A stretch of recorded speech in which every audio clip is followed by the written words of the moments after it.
নমস্কাৰ হোম পৰীক্ষাৰ্থী আকৌ এটা নতুন ভিডিঅ'লৈ আপোনালোক সকলোকে স্বাগতম জনাইছোঁ। আজিৰ এই ভিডিঅ'ত আমি আলোচনা কৰিম সাধাৰণ জ্ঞানৰ কেইটামান গুৰুত্বপূৰ্ণ প্ৰশ্নৰ বিষয়ে। এইটো আমাৰ পাৰ্ট নম্বৰ 6 হয়। যদি আগৰ ভিডিঅ'বোৰ চোৱা নাই তেতিয়াহ'লে প্লেলিষ্টত গৈ চাব পাৰিব। লগতে টেলিগ্ৰাম গ্ৰুপত জইন হ'ব পাৰে PDF সমূহ পাবৰ কাৰণে। তো প্ৰথম কুৱেশ্যন, কামাখ্যা মন্দিৰ কোনখন পাহাৰত অৱস্থিত? উত্তৰ হৈছে নীলাচল পাহাৰ। কিমান চনত অসমৰ ৰাজধানী শ্বিলঙৰ পৰা দিছপুৰলৈ স্থানান্তৰ কৰা হৈছিল? উত্তৰ 1973 চনত। কিমান চনত অসম সাহিত্য সভা গঠন হৈছিল? 1917 চনত। অসম সাহিত্য সভাৰ প্ৰথম অধিৱেশন ক'ত অনুষ্ঠিত হৈছিল? উত্তৰ শিৱসাগৰ। অসম সাহিত্য সভাৰ প্ৰথম সভাপতিজনৰ নাম কি? উত্তৰ পদ্মনাভ গোহাঞি বৰুৱা। অসমত বৰ্তমান কেইখন ৰাষ্ট্ৰীয় উদ্যান আছে? উত্তৰ 7খন। ব্ৰহ্মপুত্ৰ নদীৰ ওপৰত থকা নৰনাৰায়ণ সেতুৱে কোন দুখন ঠাইক সংলগ্ন কৰিছে? উত্তৰ পঞ্চৰত্ন আৰু যোগীঘোপা। অসমৰ প্ৰথম মুখ্যমন্ত্ৰীগৰাকীৰ নাম কি? উত্তৰ লোকপ্ৰিয় গোপীনাথ বৰদলৈ। মহাপুৰুষ শ্ৰীমন্ত শংকৰদেৱৰ জন্ম কেতিয়া হৈছিল? উত্তৰ 1449 চনত মহাপুৰুষ শ্ৰীমন্ত শংকৰদেৱৰ জন্ম হৈছিল। মহাপুৰুষ শ্ৰী শ্ৰী মাধৱদেৱৰ জন্ম কেতিয়া হৈছিল? উত্তৰ 1489 চনত মহাপুৰুষ শ্ৰী শ্ৰী মাধৱদেৱৰ জন্ম হৈছিল। প্ৰথম অসমীয়া বোলছবি জয়মতী কেতিয়া মুক্তি লাভ কৰিছিল? উত্তৰ 1935 চনৰ 10 মাৰ্চ তাৰিখে প্ৰথম অসমীয়া বোলছবি জয়মতী মুক্তি লাভ কৰিছিল। প্ৰথম অসমীয়া বোলছবি জয়মতীৰ পৰিচালক কোন আছিল? উত্তৰ ৰূপকোঁৱৰ জ্যোতিপ্ৰসাদ আগৰৱালা।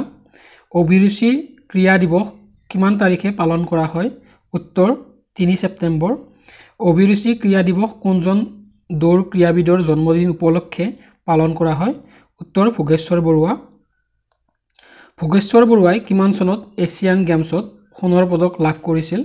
উত্তৰ 1966 চনত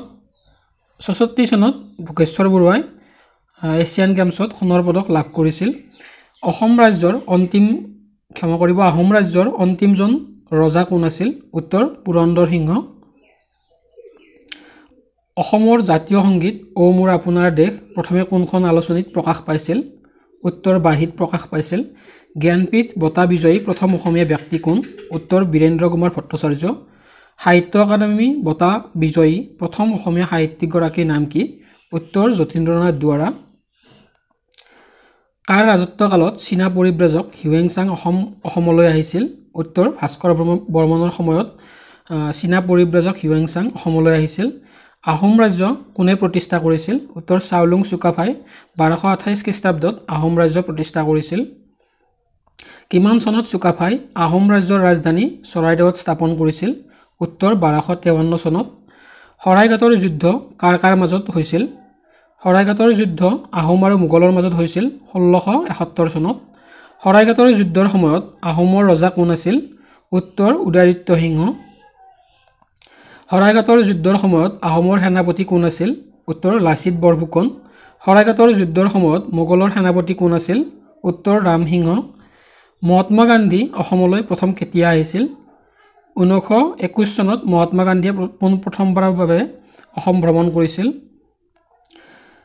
প্ৰথম অসমীয়া সাহিত্য একাডেমী বঁটা লাভ কৰা গ্ৰন্থখনৰ নাম কি? উত্তৰ হৈছে বনফুল আৰু এই কিতাপখন ৰচনা কৰিছিলে যতীন্দ্ৰনাথ দুৱৰাই। প্ৰথম অসমীয়া জ্ঞানপীঠ বঁটা লাভ কৰা গ্ৰন্থখন কি? উত্তৰ হৈছে মৃত্যুঞ্জয়। মৃত্যুঞ্জয় ৰচনা কৰিছিলে বীৰেন্দ্ৰ কুমাৰ ভট্টাচাৰ্য ডাঙৰীয়াই। প্ৰথম অসমীয়া স্নাতক কোন? উত্তৰ আনন্দৰাম বৰুৱা। ভৌগোলিক আয়তনৰ ফালৰ পৰা অসমৰ আটাইতকৈ ডাঙৰ জিলাখনৰ নাম কি? উত্তৰ হৈছে কাৰ্বি আংলং।